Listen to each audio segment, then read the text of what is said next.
My name is Patricia McWade, and today is May 4th, 2012, and we're here at Georgetown University in Washington, D.C. And I'm going to be speaking with Jackie Wright, who is a student in the financial aid office. And Jackie and I have come to know each other in the last year and a half because Jackie's been working with me.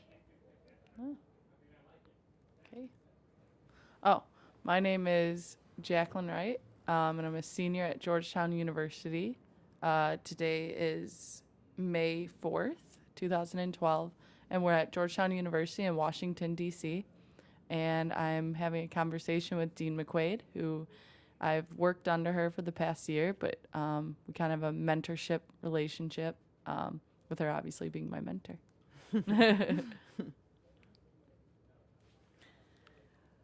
Okay, so Jackie, remind me now, where did you grow up?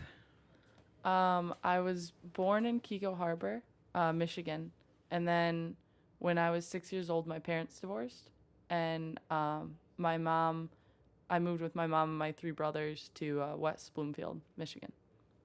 And were those settings rural? Would you describe them as rural or Um, urban? Kiko Harbor's has more of a small city feel, but West Bloomfield's completely suburbs, but it's really really nice. So what was your childhood like? How where are you in the family? Were you the firstborn or Yeah. brothers surrounding you or what? So I'm the baby. So I have three older brothers, which was definitely a handful for my mom. They were a lot of trouble, in a lot of different ways. And so I was kind of the baby, and I was always the least amount of trouble, definitely for my parents, and especially my mom. But yeah, we're all really close. As crazy and chaotic as everything was, we were all, I don't know, kind of made us closer. Right. Now, did your brothers go to college? Um, One is he's currently in community college, so he's doing well, trying to complete his degree there. Um, Another went to Michigan State University, and now he's going to law school, and so he's completing his second year. And the other went did a 5-year apprenticeship program to be an electrician, so he completed that, and yeah, and two of them are in Florida, and the oldest one, who's in community college, is still in Michigan, living right by my mom. Okay. So you and your brothers, were you the first in the family to go to college? Yeah, I mean, I know I'm the first female in my entire mom's side. On my dad's side, I had an aunt that went to college. Um, and then some of my cousins, I had a lot of cousins, and I think a few of them, a few of the older ones went. A lot of them went to Michigan State. I'm a Yes. big Spartan. So it sounds like you've got a close extended family, Yeah. and you made the decision to leave Michigan. Yeah, they grew up, we all grew up within a few miles of each other. And I don't know, I still get homesick. But yeah, I originally didn't want to leave Michigan, but I decided to because I don't know. Georgetown I knew would probably have more opportunities. It was between here and U of M, and at U of M I knew I had family friends and stuff. A lot of my friends went there, and I could stay close to home, and that'd be good. Um, but I knew that I'd probably have more opportunities here, and kind of it's a more prestigious school, and that I kind of said if I visit and it's okay, I'll be going here. Mm-hmm. And then I'm happy I did because I really love it. It was hard, but it was definitely worth it. So back in Michigan, how did you learn about Georgetown University? Um, I went to Walled Lake Northern High School, which was really a brand new high school pretty much. They just built it. Walled Lake Schools has 3 high schools, the district does. And so I didn't actually hear about it through school because nobody, I don't think had gone. or applied even. I don't know. But my brother loves Bill Clinton, the youngest older one of my the youngest older brother. And he told me, when I was looking at places to apply, and I applied to a lot, he said, you need to apply to Georgetown. And he's kind of in his own way, like, obsessed with it. And so, like, he wanted me to come here too. Like, he like thought I was crazy to even like not consider going. So he was a big influence on your decision to come to Georgetown. Yeah, because also too, he literally told me that he'd be there for me. That's terrific. That's so helpful, especially. I'm sorry. In what way did he say he'd be there for you? Well, He's he in was. Michigan, right? Yeah, and he was in Michigan still at that point. Now he's now he's in law school in Florida. But he said that he would try to pitch in for plane tickets and stuff. So, yeah, and they always we're on the phone. My family's on the phone constantly. There you go. So he was sort of living his life vicariously through you and Georgetown University. Yeah, he's always telling me, he'll scold me sometimes. It's okay. Keep talking. Yeah, he'll scold me even now. Like, he got angry. A little bit angry that it didn't apply to Georgetown Law, early assurance, because he said I could have gotten in and I wasted that opportunity and stuff like that. I mean, in a good way, but he's very, yeah. So he's in law school, and misery loves company. He wanted his younger sister in law school as well. He always tells me he's going to be president and I'm going to be his VP. I don't know. But he's going to be the president. Right. You'll be the VP. Or he says he'll be the, what do they say? Like the with attorneys, who's the main one? The attorney general? Or no, I'm saying or with in a law office. Oh, the senior The senior associate. partner? Or Right, some- the senior. He'll be the senior partner. I'll be the junior. It's still hard to shake that role of being a baby sister. Yeah, well, he has a few. He's 5 years older, so he has a few years experience. So. So, you mentioned earlier that you've really enjoyed Georgetown. What are some of the highlights of your experience here in the last 4 years? Sometimes it's surreal, like the people I meet, knowing what kind of backgrounds they come from, like in a good way. It's just amazing to know, I don't know, freshman year, some kid on our floor, his family lives in the Trump Towers, I guess, and just people have these really amazing backgrounds. And for me, it's definitely been my group of friends, because it's me and then it's a bunch of guys. I guess, like you said, I never really shook off the little sister role. But we're so close-knit. And I don't think, despite coming from really different backgrounds, and I don't think my friends at other colleges have had that experience nearly to the same extent. And just, we are just, they kind of, because I don't like change. So, it was good because they kind of became my support group and my foundation. So, are they in different schools at Georgetown? Yeah. In the business school? Or we have the only one we don't have is NHS. you don't they're have so anyone rare. in nursing and health studies? No, but we have MSB kids, SFS, college. My two, probably two of my best friends, they're Chinese Americans, their parents are Chinese immigrants, one's dad's still in China. So that's kind of cool. I don't know, like I said, people are from everywhere. We actually, when we were on spring break, we had to hand over our IDs to the hotel so that they could look at them. And we're literally, from Michigan, from Texas, from New York, from New Jersey, and then what was the other one? Virginia. I don't know, just everywhere. And I never, just the diversity, the regional diversity too. Yeah. I met some girl from Nepal the other day. Yes, yes. In the GSP office, I'm just I've never ever met anybody from Nepal. And I was kind of asking her, where are you from? What's it? I don't know. And I think so many people are so willing to be open about their background, and I Right. love that. It's kind of a melting pot Yeah, here. but I think it works well. Hmm. I think people are pretty open and receptive. So, what did you decide to major in and study at Georgetown? Sociology. That's probably part of the reason. I'm just a people person. I love learning where people come from, where they're going, how their backgrounds might help shape who they are. I really love that, and I think it definitely part of it probably did stem from coming from a very different background and then coming here, and I was kind of just naturally interested in the subject because like I said, I love learning about people from all over. So, you didn't really consider your brother's request to have you go to law school?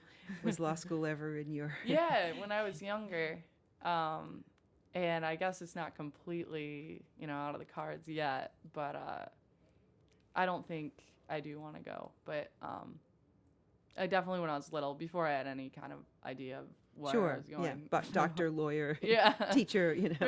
those- Like no idea. So. Right. Right. But you're doing your senior thesis now on issues related to education, isn't that right? Yes. It's definitely relating to my own background, and kind of incorporating my personal and academic and professional interests. It's on the white working class and elite institutions of higher education. And part of that was kind of out of convenience. Obviously, I have access to Georgetown University students. But basically, I wanted to find out about, like their experience at Georgetown, white working class students, and how race might come into play, how their income might come into play, and did they have trouble adjusting to Georgetown's, environment socially, academically, or whatever, in what way. So I got to interview white working class students, and it was amazing. So Yeah. Well, I think that's what connected us when we first met, too. When you expressed your interest in these kinds of things, it certainly resonated with me and was part of my background as well. And so I think that it was great that we were able to get together and have you work in this financial aid office, where we see lots of these issues related to income and working class yeah, and it was amazing to be studying all those subjects. and then having the raw material right there Yeah. in the office, so I to know speak. there's too much material to even go through. Yeah. And can you guys talk a little bit more about how you connected personally? Like, I mean, because of the subject that you just mentioned, and Okay. maybe just why you chose that as a subject yourself, and Patricia, how you identified with that. Yeah.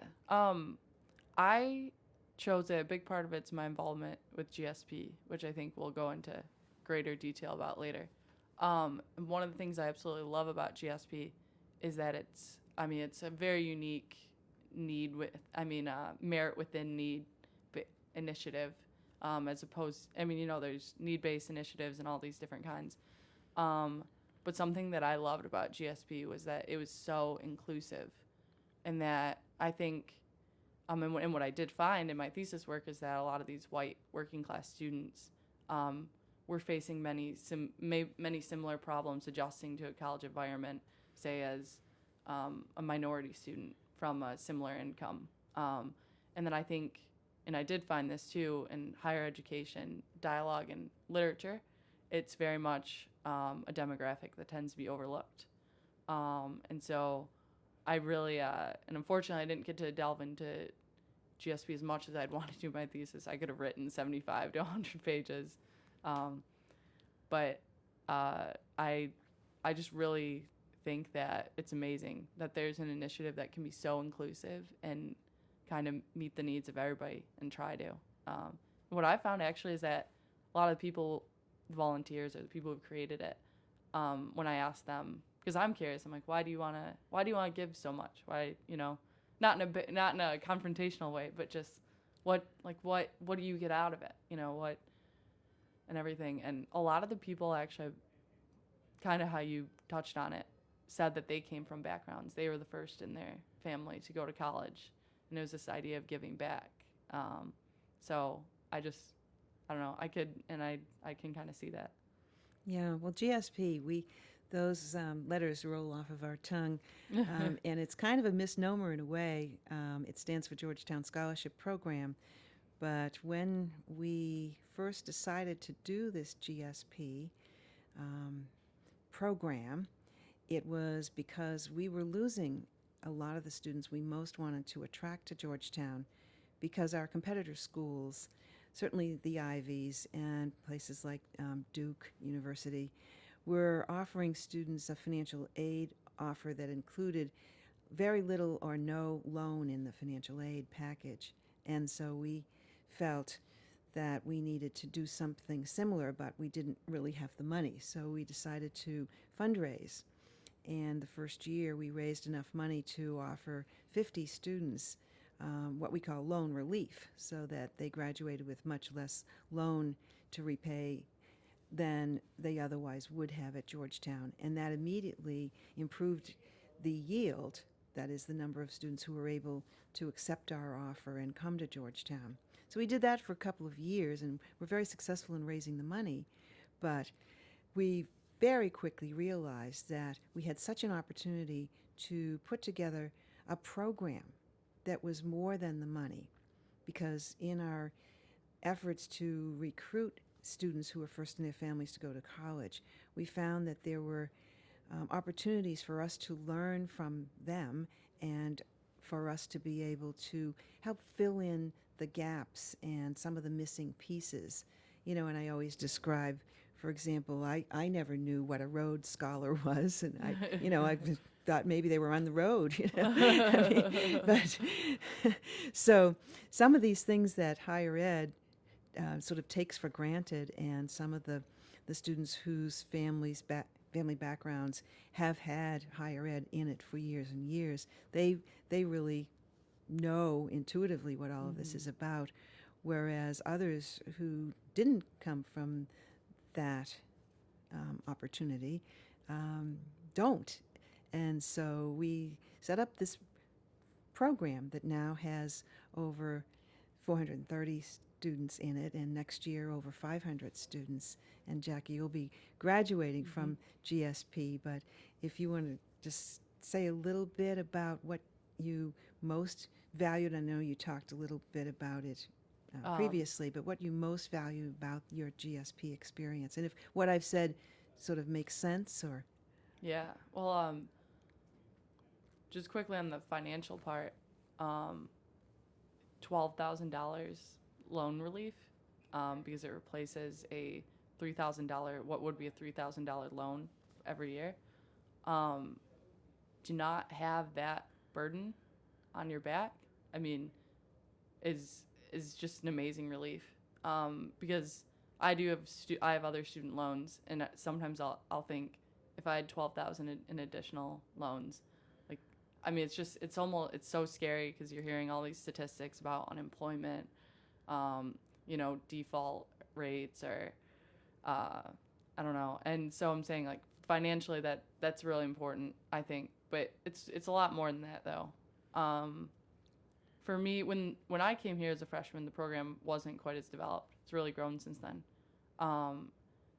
But I really benefited from this relationship that I built with the director of GSP, Missy Foy, because she always just said, she had tea and cookies, and she said, anytime you need someone to talk to, anyone who you need advice with anything, just come in. And I knew that this was a program where it had a lot of first-generation students who, came from maybe similar backgrounds to me. And so I knew that Missy might be understanding of these issues, and especially for me, when you might feel kind of, as much as I love my group of friends, it was still, it was a big adjustment. It was really kind of like culture shock for me, to come here and just to have someone to talk to. And I remember I would just go in her office every now and then, sometimes to complain, sometimes whatever, because I needed help. And just to know that you have somebody at the university, because my family, of course, is super supportive in every way, but they don't know the university in and out. So to know that I have somebody kind of on my side, somebody looking out for me, that was huge for me. And now I've really seen it grow even more. And I love it because now that I'm a senior, I get to serve in a mentorship kind of capacity for the younger kids. And I was so excited because this girl emailed me and she said, I'm thinking about majoring in sociology and worrying about employment prospects. Like, can I talk to you? And she was a freshman, and I was so excited because I was thinking, if I was a freshman and I'd had that self-initiative and I was searching for that direction, like, how great would that have been, And so I can really see especially how the younger kids now are just totally benefiting from it and learning about internship opportunities. Like, it's just, for me, it's affected my life in so many ways. It's hard to even encapsulate it, That's great. Well, I think it was Missy Foy who said to me, I've got this fabulous student, Wright, and she's majoring in sociology and interested in issues related to access and affordability to a higher education. And so she saw to it that we got together, and that was such a great thing because it's been just a wonderful year. It's flown by just way too fast. Way too fast. But now that you're about to at least graduate, not leave Georgetown, but graduate, what are you thinking of next? What will be your next step? Yeah, I just love I love Georgetown itself. Like I said, just working with this administration, and I did write about this too in my thesis, just their dedication to these issues has really, floored me, like in a good way, because I don't think a lot of other universities might have the intent maybe to help out lower income students from diverse backgrounds, but I don't know if they have the right mechanisms to put it in place. And just to see this program here has really made it take off. So yeah, my number one priorities, to stay at Georgetown, because I've kind of like I said, this has become another home to me. Like, I have my home with my family, but this has become a home too. And, I think that really speaks for the university. So I just kind of want to work in the administration somewhere. Yeah, but I've applied to other places too to work as an admissions officer. And I'd love to do that. Because that's just me. I love learning where people are from and trying to help them if I can. Mm-hmm. And yeah. So you were able to advise this freshman who was interested in sociology, and did you suggest that she not be afraid to study in that field? The freshmen now may be even more worried about job prospects than you might have been 4 years ago. To be honest, I tried to give her not a super disheartening way, but I didn't try to pry too much into her financial circumstances. But I did say, when you're majoring in sociology, or something, related social science, or maybe something in the liberal arts, just know that if you want to make a significant income, you're going to need to go to grad school for most jobs in it. And I said, just something to keep in the back of your mind, because when I was a freshman, I wasn't thinking about that. I wasn't thinking, well, am I going to go to grad school? What, I don't know. And now as a junior and a senior, I am kind of weighing those options. But I kind of just told her, I always said too, I wish I'd double majored in it, because I actually do think it's very useful. But it's very flexible, and I think it would be even more effective when paired with another field. I wish I'd double majored in history and sociology. But I just told her to, because I don't know, I wanted to be idealistic, but I also just wanted to let her know, if you have a lot of student loans out and you're thinking about grad school, you might need to take out more loans. So just keep these options in your mind. And I said, just try to find, if you are studying it, just make sure you try to find practical applications of it from the get-go. Look into internships and just kind of make sure you're on top of it. So, I obviously love it. I live and breathe it. So I feel kind of bad because, I certainly didn't want to dampen her spirits. And I don't think I did. We went through a class list, and, I said this was a cool class and this is a professor you should take. You'll learn so much in this class, and yeah, so. That's great. Sounds like you gave her great advice and from the heart. And it's your passion, and she needs to find hers. And if it happens to be in that same area, that's terrific. Well, I smiled when I heard you say that you didn't want to leave Georgetown, because I remember graduating from college and thinking, I don't want to leave my alma mater either. And so I too stayed. So I went from being a work study student in the financial aid office to being employed in the financial aid office. And now, all these years later, it's still my passion. And so I think that You never really left college. Never really left college. I never grew up. And that's one thing about working at a college. It really does keep you young, because every year you get to meet the new students. And I used to laugh and say, oh my goodness, the students look so young. And then it was, oh, the grad students look so young. And then it was, oh, the parents look so young. And I think I've stayed exactly the same. And it's been really a great career, and to be able to help people and to work in higher education administration. So I think you'd be a great candidate for that, and I can see why you would want to stay on. And I think that that's a great thing to do after college. And some people stay forever, and some people then go on to graduate school. But I think you're on to something terrific. But while you were here and in the GSP program, I'm sure there are people that you want to make sure you stay in touch with. Could you say a little bit about Do you mean who they might be? People that worked in GSP, people who you met through GSP, and how do you envision doing that, staying in touch? I suppose you could go back and have tea and cookies with Missy. Well, like I said, never leave college, never really grow up. Absolutely Missy, who's the director again, and then Christine, who's the assistant director. I think so many people look up to them as kind of like maternal figures, and I think they could offer me life advice throughout. Absolutely. Personal, professional, whatever. Also too, for me, especially this year, I'm on the GSP student board. There are a lot of seniors who I think I've kind of grown closer with. A few of them I've been actually interviewed for my thesis. And they're the most amazing, driven, and just intelligent people that I've ever met.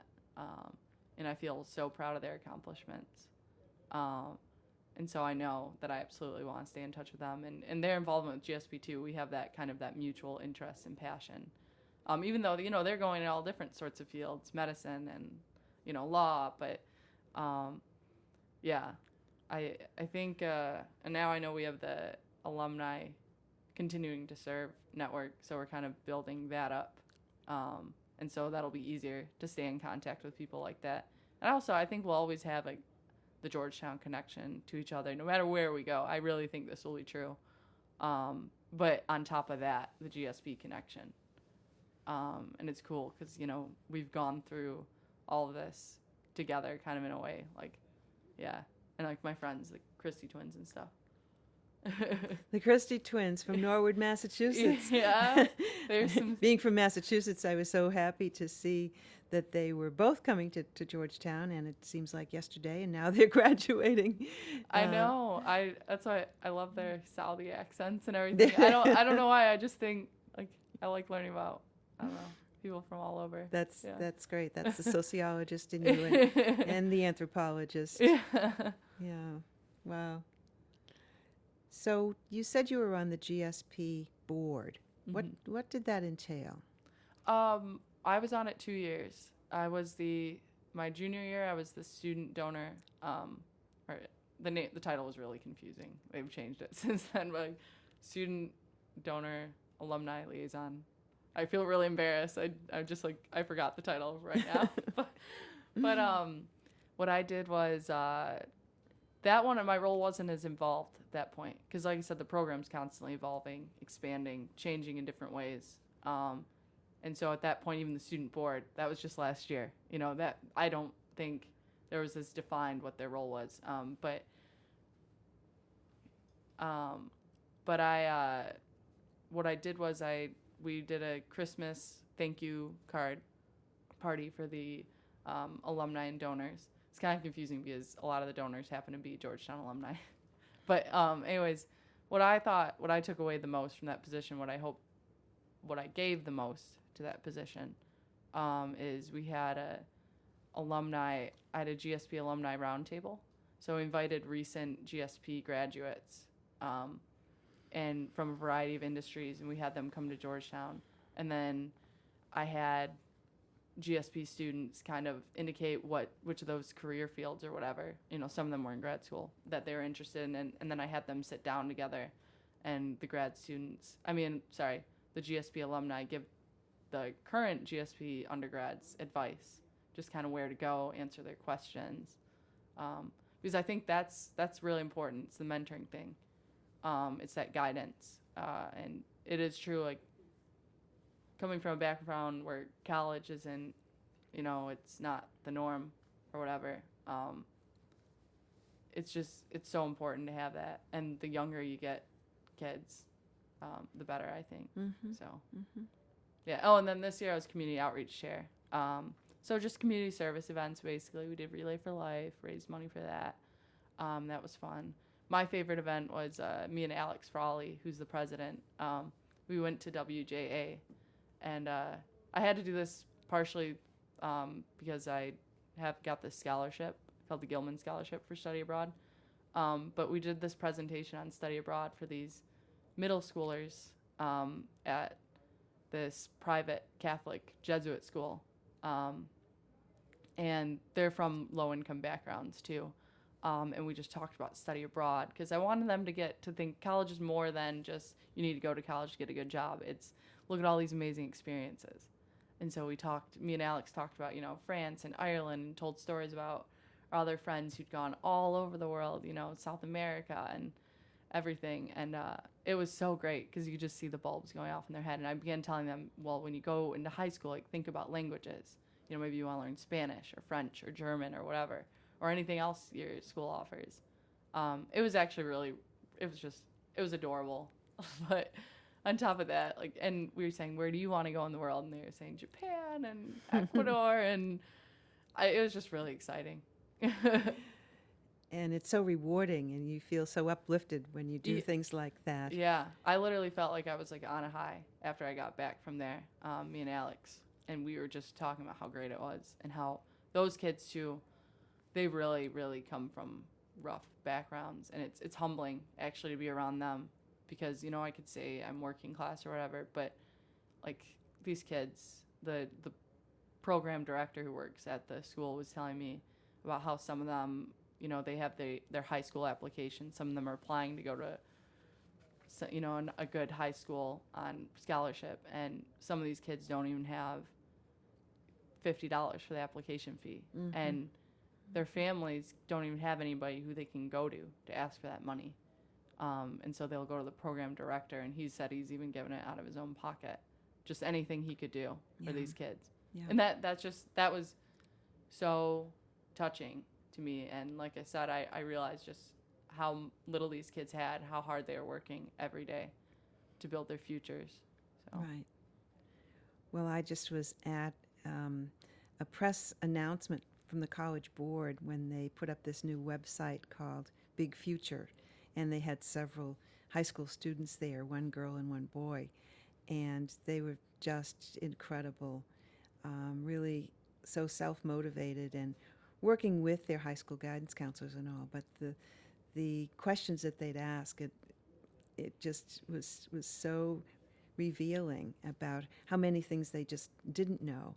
And one boy said, now, how do you eat? Where do you eat at college? And he said, and do they serve you big portions? He wanted to know if he was going to go to town at Leo's, our cafeteria. He wanted to know if he was going to get enough food and how much it would cost for that food. And, the things that we just take for granted. But one other thing, Jackie, before we close, I wanted to just have you talk a little bit about this idea we had this year for our book club, for the higher education book club that we started. Okay, yeah. So Dean McQuaid approached me and said that she wanted to organize a monthly book club meeting. And Can you talk to each other? oh, sorry. And so I got confused there. I'm sorry. That was my fault. I'm sorry. So with the book club, you wanted me to organize it, and basically we were just looking at higher education literature on a variety of topics. A lot of them related to our mutual passion, of course, which is college access. And I organized a monthly meeting. I sent an email to a huge listserv of people from all over the university. And it was actually nice because for the first ones, I think we were getting a response rate around 10 to 15 people. But there were people from all over the university and working in different offices. And they really brought different perspectives. And we read, books like The Other Westmore, which is about, I won't summarize all the books, but, and then, for instance, why are all the black kids sitting together in the cafeteria looking at self-segregation, and why does that happen in our schools? And even in our case, in an institution of higher education. And it was just really great hearing from all those different perspectives. People were very passionate about the topics. And I really hope that people took those perspectives with them out of the book club and in their offices, and they opened those conversations, with their coworkers. And I just think it helps people be more aware of, our students' needs at Georgetown, maybe problems they might be facing, difficulties adjusting. And so, yeah, like I said, I think a lot of them took it outside of the book club, which is great. Right, and it brought together a group of people who shared this common interest in access and affordability issues in ways that we would never really get together on the campus in our professional roles. And it was amazing to me to learn how many people care about this, even though they work in offices that don't seem to be that related to these issues. So it was terrific. And the first book that we read on the Harlem Children's Zone, that is akin to some of the things that you were describing in the Washington Jesuit Academy, and how it's so important to work with the kids as early as possible to get them thinking that higher education might be a possibility for them. So at Georgetown, we're so highly selective and have so many great applicants like you that we sometimes forget about that pipeline down there in elementary and secondary school.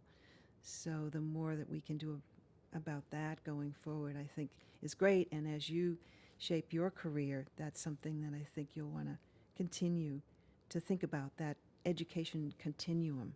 Yeah, because I was on the admissions committee, and it was very rare to find somebody that came from like a public school at the low. They always have the attendance rates of that applicant school. So they'll say, 40% of students from this high school go on to a four-year university. And that really gives you a good indication of how competitive the high school is, how much of a college preparatory school is it versus maybe, just one that has students that go on to do more vocational things. And it was, in my experience there, the admissions office was very sensitive to these issues. They understood that kids came from different backgrounds. So I didn't see the challenge there, because I saw that they were understanding of this, and they looked at the applicant within their individual context and, the privileges that they might not have had access to growing up. Maybe they didn't go to the best of schools, everything. Maybe they didn't have somebody looking over their shoulder throughout the college admissions process, constantly editing essays, telling them where to apply, what major. They understood that. It was just interesting because there were so few applicants like that. So I do agree that I think that's actually the initial problem, like you're saying, that pipeline. because once we have them here, and we even have the support network for after they do get into Georgetown, it's just really a numbers. You know, there's so few that even get to the point of applying.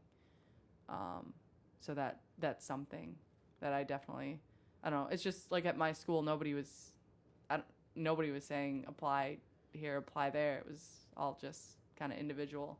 And because my brother likes Bill Clinton, like, that's how I'm here. We're real glad at Georgetown that your brother likes Bill Clinton, because that's what got us you, and we're really very, very happy. And this is such a happy time of year as you complete your undergraduate degree, and hope that the GSP has served the needs for you. And are there any sort of parting comments you'd like to make about what else you think GSP might be able to do going forward? Well, for me, it's important in a professional way because that's how I got connected to you. And it just really, it sparked my passion. There's nothing, I like to see people with fight in them. I like to see people that have overcome obstacles. And everybody who I meet in GSP, it's like that. They come from some of the most amazing backgrounds, and I know the odds. I've done the research, and I know that these kids are truly exceptional because they have really defied these amazing amount of odds that are stacked against them from the get-go, and they're here. That's why I think I like education so much. It's that opportunity for me. Like, that is the American dream right there. Yeah. And unfortunately, it's getting. I think it's increasingly harder to obtain it, but well, the challenge is right. But working for GSP, and I remember talking to Missy. I asked her, what her conception of the American dream was, and she just said, "I see it every day," and I understand that these are select students, though. So my thing is extending that opportunity even more. Right, as the demographics change, in the economy, with the problems in the economy. That's right. So these students are, they have grit and determination, resilience, lots of things that you can teach to the students of privilege too, because some of them may have gotten a little lazy and lax as they sort of just coast through, and it's enlightening for them to see absolutely what it takes for you to get through. I think that's been very important. We can understand. I didn't mean to cut you off. Oh, yeah. Just letting you know we Yeah. should wind it. Okay, sure. I guess I'll just kind of conclude with I think that's also what's important about GSP is as much as it's broadened our awareness, because like I said, when you're placed in kind of a foreign environment, you learn so much. It can be hard to adapt, but I think in the end it does make you stronger, more informed about different people and different backgrounds. And at the same time, I think the other students benefit. You might be saying privileged students. I really do think they benefit in their interactions with, whether it's really a strong part of their identity, them being a scholarship student, I don't know. But I'm saying for them to interact with people from different backgrounds, I think is really important. And it kind of gets Georgetown students out of that bubble, that way of thinking. Right. So. Well, just in closing, it reminds me of when I went to work at Harvard University. And although I grew up in the area, it was the other side of the moon for me. And just to be able to quietly listen and learn and figure out what these people were talking about was a great experience. And I think having had those kinds of experiences, you're able to better help others to learn and figure out how to learn. Yeah. Thank you. Thanks.